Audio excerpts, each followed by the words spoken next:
Zamanlarım gitti elimden. Vay vay vay o kız yine bu kız yine. Ahır anam geldi bile. Zamanlarım gitti elimden. Dolya dolya dolya dolya dolya. Mahveladi dolya varasaya. Vay vay vay dolya dolya dolya dolya dolya. Mahveladi dolya varasaya.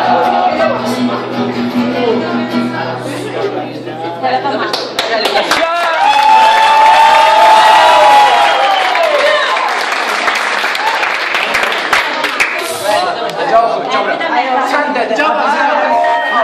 Sen Allah dedin. Sen Allah. Ali.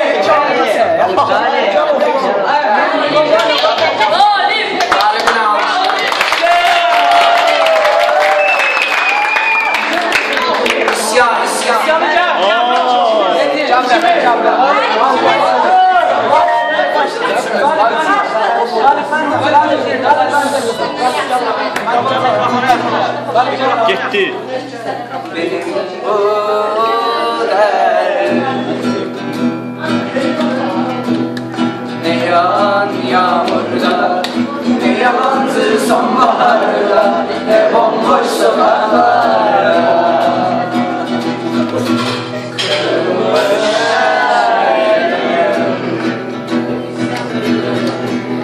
Kaybolur zaman saçlarında, gözleri sokaklarda, sebebi isyan.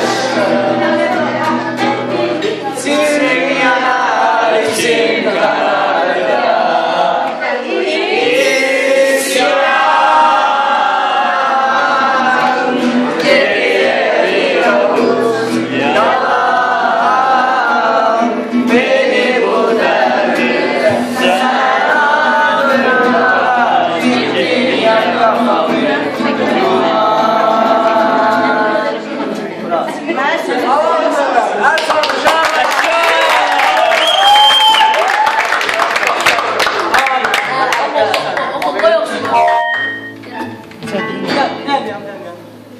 Rami'den başqa isim oxumasın.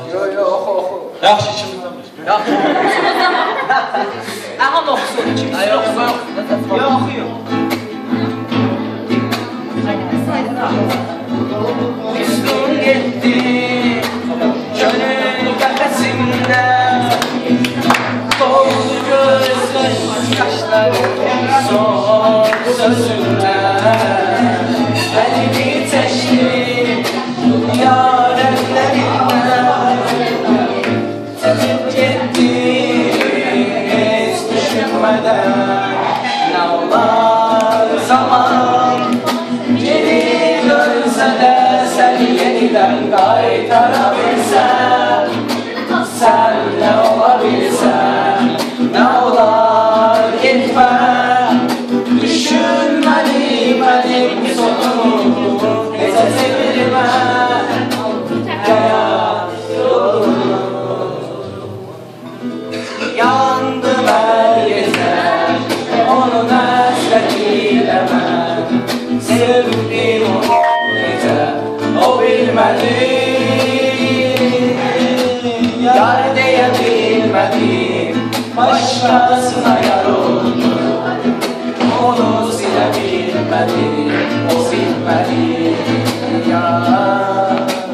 Yandım her gece, onun hasretiyle ben sevdim onu gece, o bilmedi.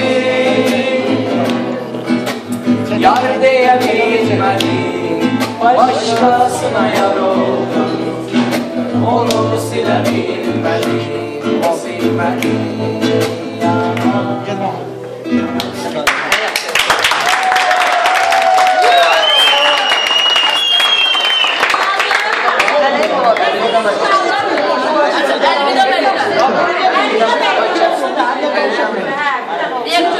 Sana yakın meleğim olacak.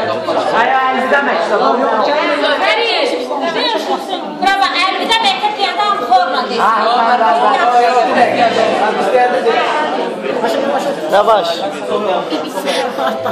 Elvida, elvida, elvida, elvida.